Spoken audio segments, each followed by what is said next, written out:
Renee said she would, see, look at that. Even as we speak, I think Renee's suggesting, though, okay, feedback. Okay. Well, I didn't waste any time in taking a giant glass of water, I'll tell you that. Okay. I had some long planned out intro, but let's be real, we're not here for me. We're here for this lovely lady next to me, am I right?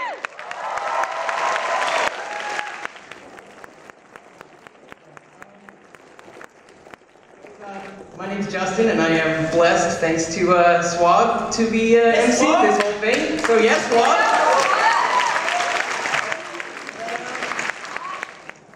Let's just get right to it. First up, Janet, how does it feel to voice the main character in, which is without a doubt, one of the best shows out right now? Oh, thank you for that, and I will say that it is awesome. It is like the coolest job. I was talking to Jay earlier, we were doing an interview for the paper. Am I trapped inside a really small can of soda? That's a weird sound. Is that okay? I feel bad. It's like a weird, it's weird, right? Yeah, no, it is. Listen, we're all friends here. This sounds weird. Should I just share? I can share my phone with you, maybe? Yeah, sure. Better? Is this better? Oh, that's much better. Renee, I'm turning this off. I'm so sorry for all your hard work. I apologize. It's the best job in the world. It's so great. It's such a great show. It's such an honor to be a part of it. The writing is so great. The animation is so beautiful. It just doesn't. Sometimes I can't still believe that it worked out. You know, that I got to be a part of it. I mean, so how did you exactly get the part? I mean, what's the story behind how you came from Janet Varney to Cora? You know, I stayed Janet Varney. After everything, Cora. It was just an audition process, like most of what happens in Los Angeles with anything in the business. Unless you're super famous, you know, when you get. Sorry, I just saw him on.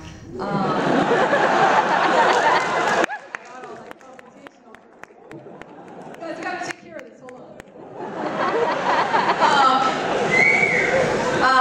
And also, in general, cosplayers, really great costumes. Everything I've seen, your outfits are so fantastic. It's one of my favorite things about this. But yeah, I got an audition. You know, just my voiceover agent said that they were going to be doing another series, and I totally freaked out and had to be like, okay, don't get too nervous because this won't work out. Nothing ever does. Well, that's very Los Angeles. It's, you kind of have to, you sort of temper your expectations because most of the time, you know, your job is to be really graceful about getting rejected. You know, the amount of times that you audition for something that you actually get a role is very, very unusual. So it's rare. The ratio is terrible. So you get, you have to kind of have a different relationship with like what you deem success. And sometimes success is just like, I went in and I did the best job I could and nobody wanted me, but I still succeeded. So, you know, I didn't want to get too excited about it, but I did audition for it, and I think the first thing I did was they just sent me to Nickelodeon, and I think I was just by myself in a booth with the vocal director, and she sort of, you know, had me do a little bit of a few lines, and then it takes a long time. It's a long process sometimes to book a voice job, and so I didn't hear anything for, I don't know, maybe like a month, and so I assumed that it was over and it had already been cast, and then I got a call to come in for a callback, and so that was when I got to go in and meet Mike and Brian were there, and they kind of gave direction, and that was really exciting. And then a bunch of time passed after that, and I didn't hear anything, and I was like, I really blew it. And then they brought me back with some other girls and a handful, I think it was like maybe 3 girls and maybe like 3 people per character. So they brought in maybe like 3 Cora candidates and 3 Bolin candidates and 3 Mako candidates. And they kind of did a little mix and match. And that's the iteration that you guys know is what ended up being us with PJ and with David, and the 3 of us just can't we just couldn't feel more lucky, and we love working together. We love each other, so it's a total dream. All right, go Team Avatar. I know in a lot of voice acting roles, often when there's like candidates, even though you don't make Korra, you get reassigned to something else. Did anyone who originally auditioned for, say, Korra be reassigned into the show as someone else by chance? I can't remember who the other girls were.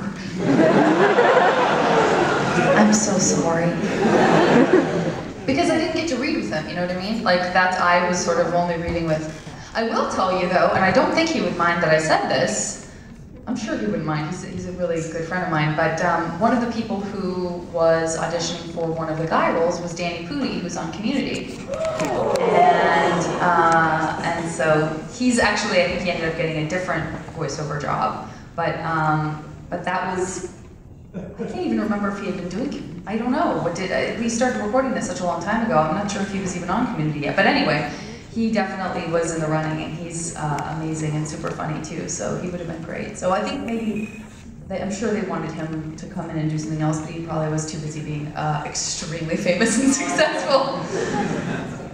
I'm sorry about that outburst. That thought of Abed as Bolin is just blowing my mind right now. Yeah, so were you a fan of Avatar before you were auditioning, or? I didn't know the series as well as some of my friends did. I had friends who really, really loved it. And is it weird to hear Korra's voice right now? Sometimes it totally weirds me out. I was talking to these guys over in the TV building, and every time if I watch an episode of Korra, I always feel super weird afterwards. Like the first time I talk afterwards, I feel like I'm impersonating someone, or it really is weird. Like the first time I saw at the premiere at Nickelodeon, they did a big party and stuff, and they showed the first 3 episodes, and we really had only seen, I guess I had seen a pilot. Honestly, like a fan tweeted me and said, "The pilot's been leaked." That's how I found out that there was even anything to watch. In truth, and then I felt weird about it. Like, should I call Nickelodeon and ask if it's okay to watch this leaked pilot? I'm like, they're never gonna know. Wait a minute.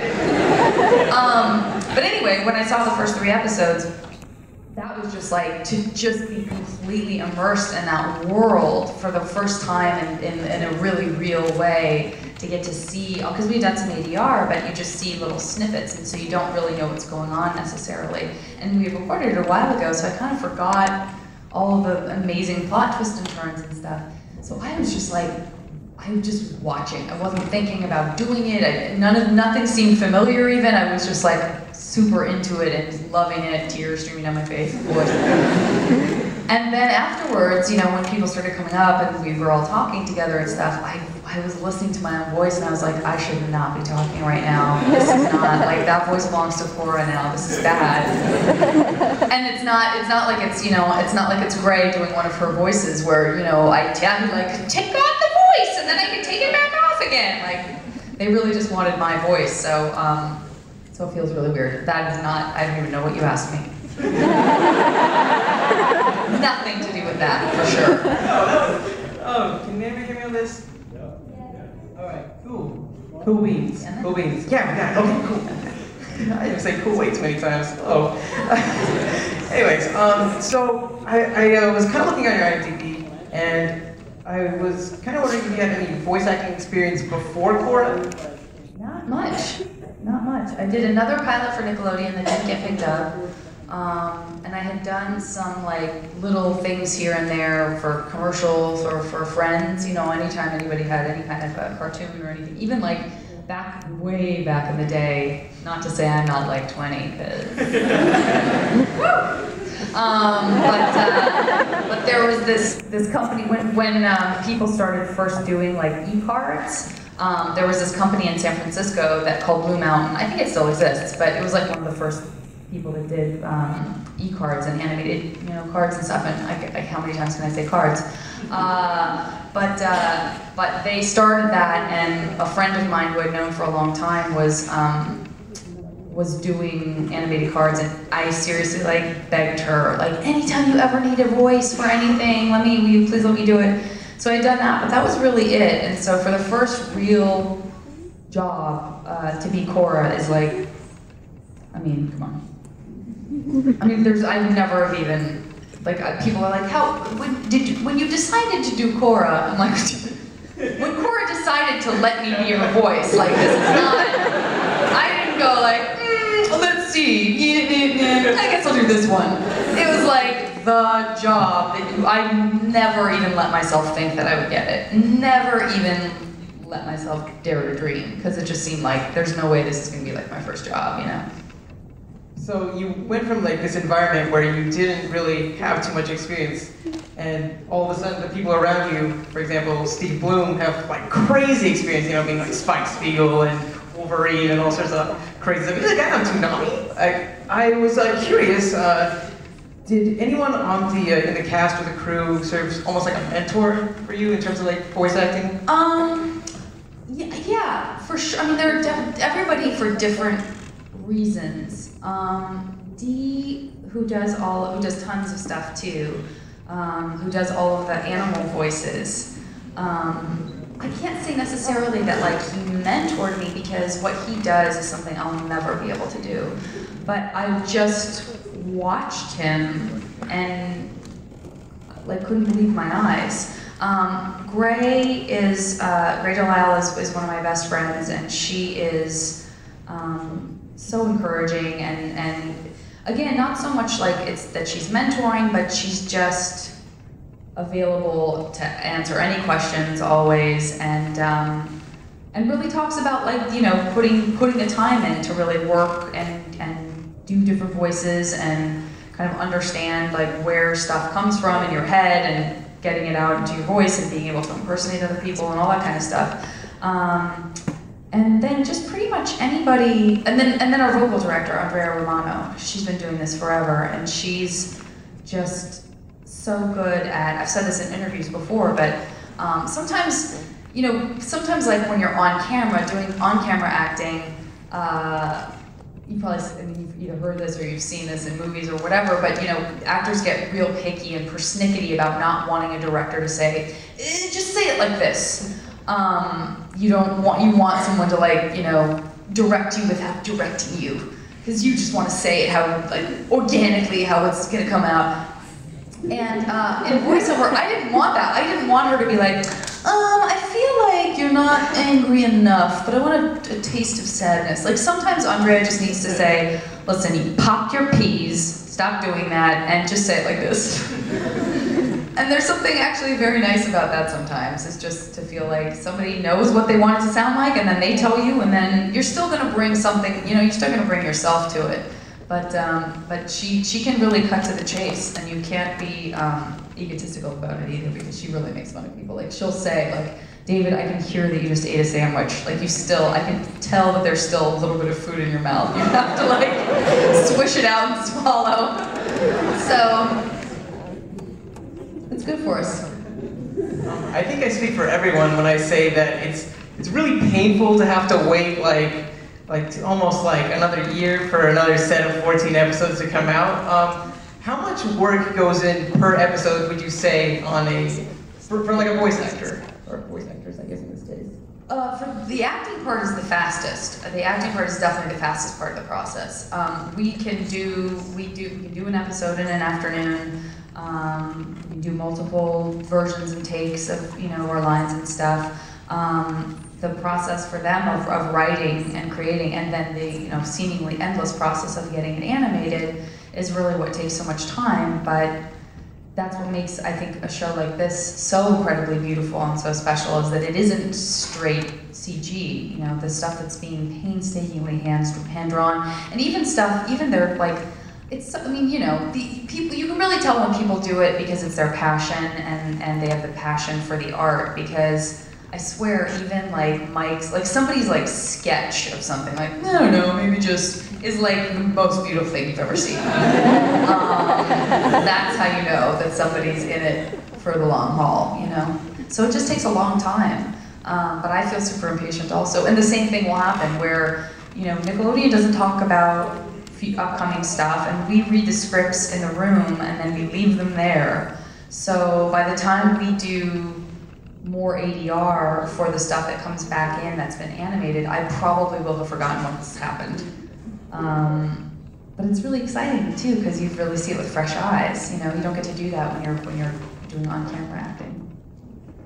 Was there a scene in the first season that was particularly difficult for you to, well, not really film, I suppose, voice act? Well, the physical stuff is always kind of hard, because the reality is you are, you know, standing in a booth in front of a microphone, and you know that you're supposed to be running and, you know, bending, and I don't know, I've said this in interviews before, but I don't know, I think maybe PJ and David are better about not having to do this as much, although PJ's pretty physical. And David's been doing this longer too. PJ hasn't had as much experience, and PJ's more like me.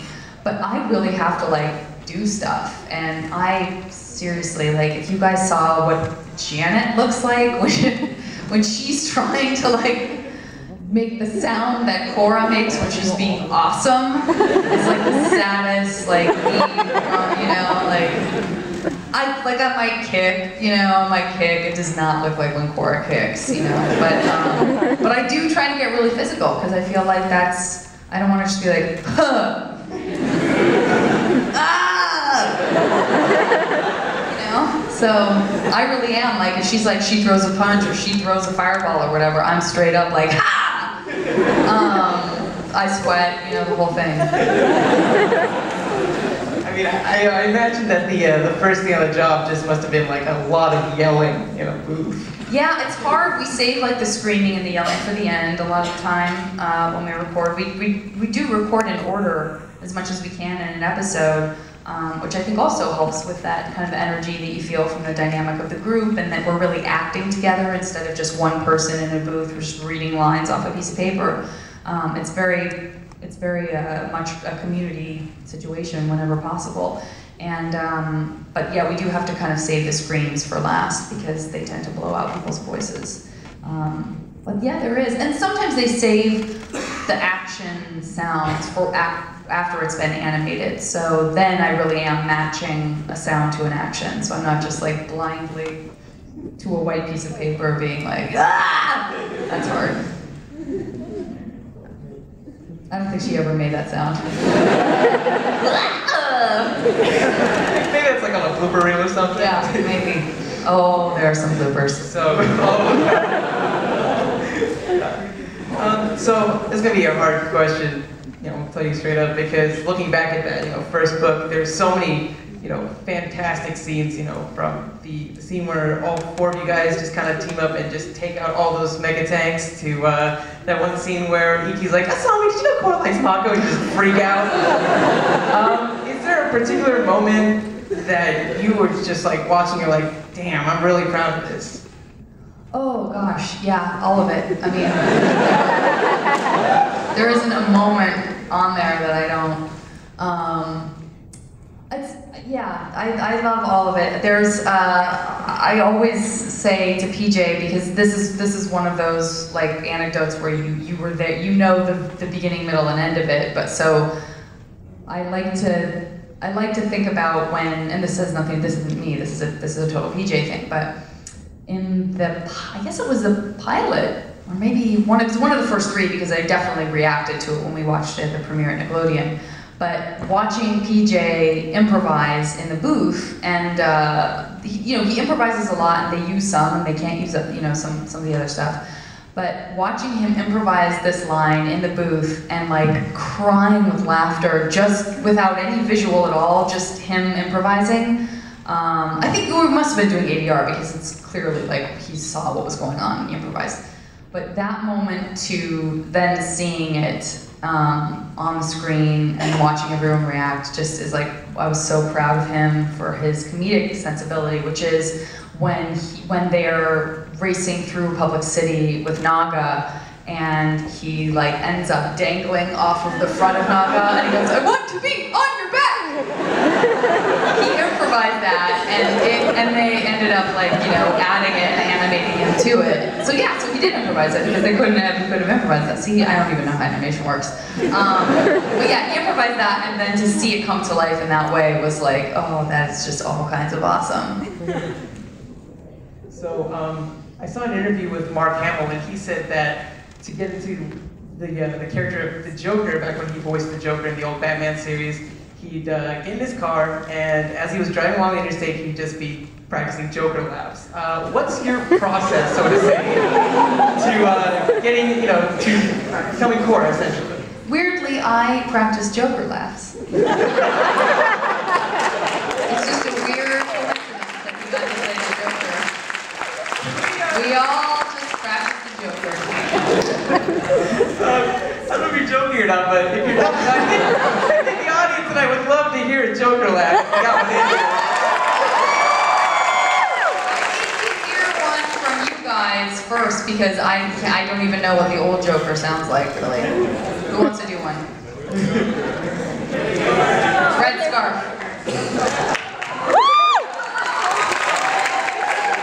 Be quiet so we can hear it.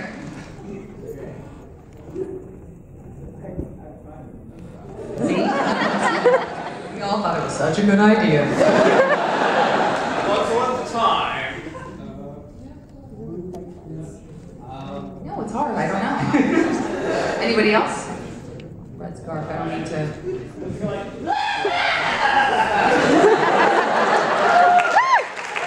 Pretty good. I'll try to do what you just did. Nope, that sounds like a witch. Somebody's gonna have to go to the witch for Halloween. That's an original idea. That was a pretty dope banshee, I'd like to say. I thought we'd take a moment to stop talking about Cora and start talking about you. At first, when Godzilla was like, hey man, you should do this panel, I was like, okay, time to get into research mode. I was like, what have you done? And I was like, oh my god, this girl's amazing. You've been on like Entourage, which by the way, hearing Eric Murphy call you a racist was like the craziest thing in my mind. Like, I was like, oh my god, you don't just call the Avatar a racist? Those simple folk.